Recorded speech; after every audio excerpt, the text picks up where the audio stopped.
राहुल गांधी के बिहार दौरे से बीजेपी थर्रा गई है, मतलब भीतर तक हिल गई है। बीजेपी ने शायद सोचा ही नहीं था कि एक दिन के दौरे में राहुल इतनी उथल पुथल मचा देंगे कि बीजेपी की सियासी जमीन ही खिसक जाएगी। आप जानते हैं कि कल सुबह जब राहुल दरभंगा एयरपोर्ट पर उतरे, तब से लेकर शाम को उनके पटना एयरपोर्ट पहुंचने तक दिन भर राजनीतिक घमासान मचा रहा। सभी की निगाहें बिहार पर टिकी रही। पहले राहुल को दरभंगा के अंबेडकर छात्रावास पर जाने से रोका गया। जब राहुल पैदल ही चल पड़े तो पुलिस ने उनको तब भी रोकने की कोशिश की, लेकिन राहुल आगे बढ़े और जहां छात्रों से शिक्षा न्याय संवाद कार्यक्रम तय था, उसी जगह पर उन्होंने कार्यक्रम किया। राहुल ने साफ कहा कि ये लोकतंत्र है, यहां तानाशाही नहीं चलेगी। अपने भाषण में राहुल ने जाति जनगणना की बात उठाते हुए यह भी कहा कि कैसे मोदी सरकार को इसमें झुकना पड़ा तो बीजेपी को और मिर्ची लग गई। शाम होते होते राहुल पर मामला दर्ज हो गया और अब बीजेपी नेता राहुल को जेल भेजने की बात कर रहे हैं। लेकिन मजे की बात यह है कि राहुल को घेरने में बीजेपी नेता मोदी की पोल खोल रहे हैं। कैसे मोदी को फंसा रहे हैं बिहार बीजेपी के नेता, ये बताती हूं, लेकिन पहले राहुल का ये बयान सुन लीजिए जिसमें वो कह रहे हैं कि ये केसेस मेरे मेडल हैं। नहीं, देखिए, आज गया पहले, मतलब इनको कोई प्रॉब्लम दिख नहीं रहा था, मगर अचानक उन्होंने फिर रोकने की कोशिश की। मगर ठीक है, हम चले गए, हमने जो करना था कर दिया। जाति जनगणना की बात की मैंने वहां पे, और ये कहा कि देखिए, जो प्राइवेट यूनिवर्सिटीज कॉलेजेस में कानून है कि रिजर्वेशन होना चाहिए, वो कानून लागू हो और 50% की जो दीवार है रिजर्वेशन वाली वो तोड़ जाए। ये हमारी मांगे हैं और इनको हम पूरा करके दिखाएंगे। जो हॉस्टल था अंदर जाने नहीं दिया, फिर बाद में मुझे फोटोग्राफ्स दिखाई गई और पता लगा क्यों नहीं जाने दिया, मतलब हालत बहुत खराब थी। मगर जो मैंने कहना था वहाँ कह दिया। Thank you. वहाँ पे 144 इम्पोज कर दिया, आप पे केस कर दिया गया सर, क्या आप पे फाइल भी कर दिया? हाँ, मैंने उनसे कहा देखिए, आप रोकना चाहते हैं रोक दीजिए, मेरा कोई प्रॉब्लम नहीं है। उन्होंने रोका नहीं, मैं चला गया। तो वो तो केस तो लगाए हैं, 30-32 केस है मेरे ऊपर। इलेक्शन है सर, जवाब मिलेगा। मेडल है ये सब मेरे। तो राहुल गांधी ने ये अपने बयान से बता दिया कि उन्हें ऐसे मामलों मुकदमों से कोई फर्क नहीं पड़ता। राहुल को बीजेपी के नेता समझ ही नहीं पाए हैं। खैर, अब राहुल के सामने मोदी का कद बड़ा दिखाना है, तो सुनिए बीजेपी सांसद गिरिराज सिंह ने क्या कुछ कहा है। धारा 144 लागू कर दी गई थी, उनके खिलाफ केस भी हुआ और अब वो कह रहे हैं कि मुझे इन सब से कोई परवाह नहीं होता क्योंकि हम ये तो मैं मेडल मानता हूँ, इससे पहले भी 10 हो चुका है। जिस तरीके के उनके स्टेटमेंट आ रहे हैं, उसको कैसे देखते हैं, क्या कहेंगे? देखिए, राहुल गांधी व्याकुल भारत है। उन्हें लग रहा है कि हमें प्रधानमंत्री हमारे सिवा कोई देश में बन नहीं सकता, यानी गांधी फैमिली और गांधी फैमिली के नेतृत्व के बगैर। और मोदी कैसे, ये पिछड़ों का बेटा, गरीब का बेटा, चाय बेचने वाले का बेटा, ये बर्दाश्त नहीं, इसीलिए ये नौटंकी कर रहे हैं। गांधी फैमिली ने जवाहरलाल से लेकर के राजीव गांधी तक गरीब विरोधी रहे, आरक्षण विरोधी रहे। जिसका काका कालेलकर से लेकर के मंडल आयोग तक को इन लोगों ने जो दुर्गति की, जब ये पावर में थे राजकुमार, तब क्या किया। और जिस धरती पर बिहार पर जाके झूठ बोल रहे हैं, गंगा में भी ये अंदर जाके बोलेंगे गंगा की कसम खाता हूं मैंने किया। अरे वो धरती नीतीश कुमार ने पहले ही वहां कर दिया। क्या जातिगत जनगणना कर रहे हो? मोदी ने देश में किया और नीतीश कुमार ने राज्य में किया।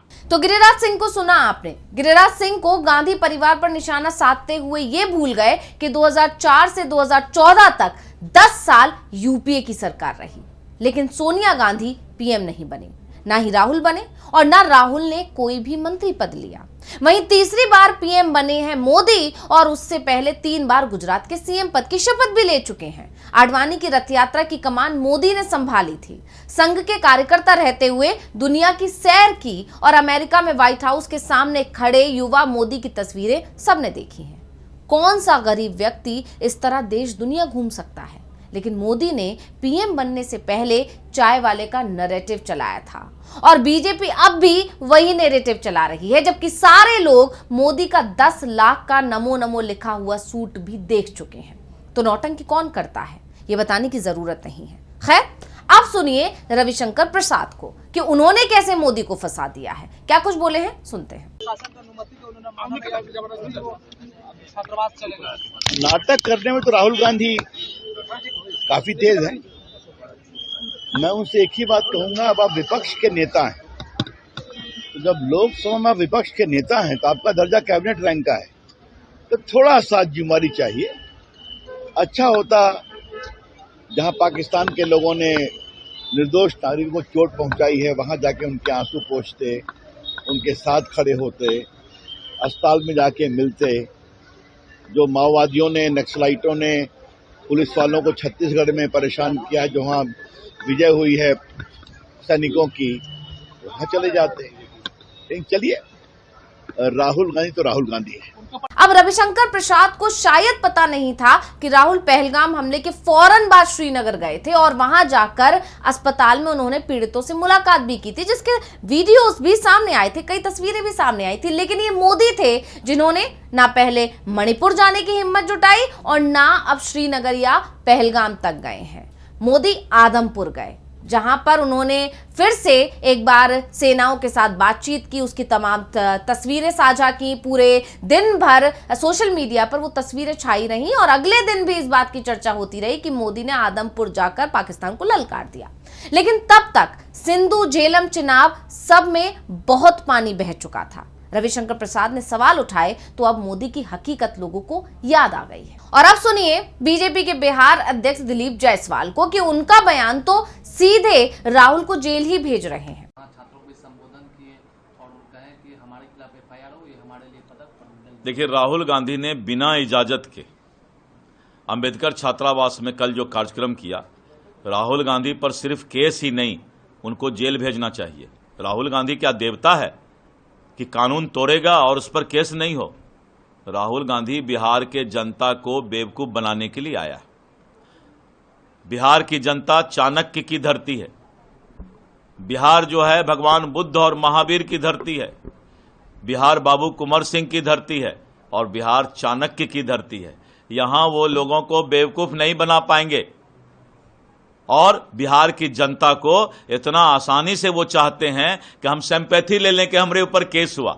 राहुल गांधी, सिंपैथी तब मिलेगा बिहार की जनता की जब पाकिस्तान के बॉर्डर पर जाकर सेना के साथ पाकिस्तानी आतंकवादी से लड़ो, तब जाकर के बिहार की जनता और देश की जनता का सिंपैथी मिलेगा। नाटकबाजी करने के लिए यहां पर चलाए हैं, नाटक करने के लिए, बिहार में सिंपैथी लेने के लिए, उसको तो जेल भेजना चाहिए और जेल भेजकर पूछना चाहिए कि तुमको किसने अधिकार दिया कि कानूनन इजाजत के बिना कोई सभा कर लो। इसलिए ये सब नाटकबाज है, दोहरा चरित्र के लोग हैं। दलितों का इसने आज तक जो है अपमान किया है।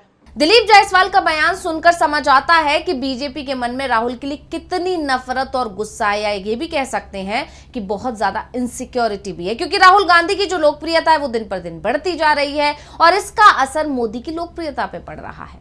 अब बिहार में सरकार तो बीजेपी और नीतीश की ही है, यानी कि एनडीए की सरकार है, तो कल मौका भी था कि राहुल को बिहार पुलिस पकड़कर जेल भेज देती, बाद में मामला दर्ज होता रहता। लेकिन बीजेपी ने ऐसा नहीं किया, क्योंकि वो भी जानती है कि राहुल के साथ जनता खड़ी है और राहुल किसी को मूर्ख नहीं बना रहे हैं। उनके साथ संवाद करने के लिए उमड़ी छात्रों की भीड़ से लेकर एयरपोर्ट पर सेल्फी खिंचाने वालों की होड़ देखकर समझ आता है कि बिहार में माहौल बदल रहा है। वैसे बीजेपी और नीतीश कुमार को आरजेडी सांसद मनोज झा ने अच्छा पाठ पढ़ाया है, तो पहले मनोज झा को सुन लेते हैं। नहीं जाने से रोका गया, लेकिन हालत बहुत खराब थी और मेरे ऊपर केस किया गया, ये मेरे लिए पदक नहीं।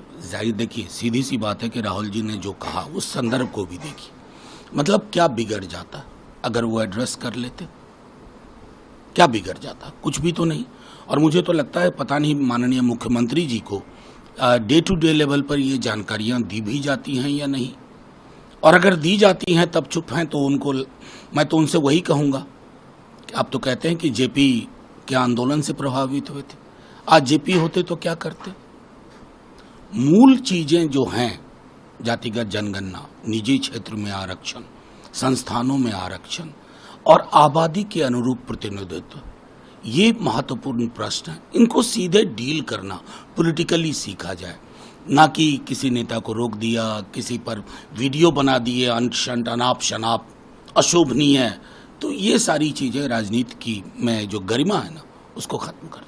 अब मनोज झा की बातों का जवाब नीतीश कुमार के पास नहीं है, ना ही राहुल की रणनीति का कोई तोड़ बीजेपी निकाल पा रही है, इसलिए सारी खींच बयानों में निकाल रही है। लेकिन क्या बयानों से चुनाव जीता जाएगा, ये सोचने वाली बात है। लेकिन एक बात तय है कि जिस तरह से राहुल गांधी और पूरी कांग्रेस का फोकस बिहार पर है और जिस तरह से कांग्रेस खुद को मजबूत करने की कोशिश कर रही है, खास तौर पर राहुल गांधी ने जो दलितों को साधने की कोशिश की है, कुछ ही घंटों में उन्होंने बिहार के 19% दलितों को जिस तरह से साधा है, उसके बाद से बीजेपी खेमे में और हलचल मच गई। और यही वजह रही कि राहुल के दौरे पर पूरी बीजेपी एक तरह से अटैकिंग मोड में आ गई। ये बताता है कि बीजेपी के अंदर जो बौखलाहट है, उसकी वजह कहीं ना कहीं उसकी सियासी जमीन खिसकने की ही है। यानी बीजेपी ये समझ रही है कि जिस तरह से महागठबंधन मजबूत हो रहा है, और पूरा महागठबंधन ही नहीं, जिस तरह से कांग्रेस अकेले दम पर मजबूत हो रही है और जिसकी कमान राहुल गांधी ने संभाली हुई है, उससे बीजेपी को आने वाले समय में करारा झटका लग सकता है। और इसका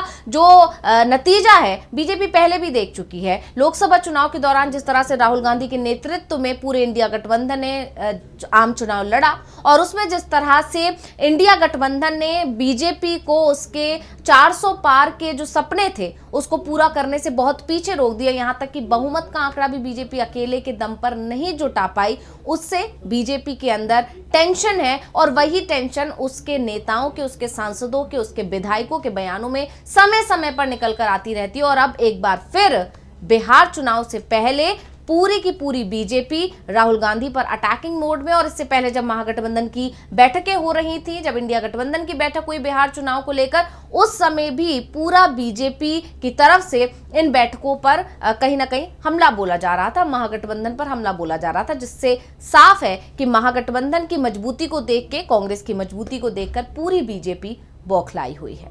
तो अब इसका असर क्या होगा, ये देखने वाली बात होगी। तो रिपोर्ट आपको कैसी लगी, हमें कमेंट करके अपनी राय जरूर दीजिएगा। इसी के साथ मुझे यानी अंशिता को दीजिए इजाजत और देखते रहिए डीवी लाइव। नमस्कार।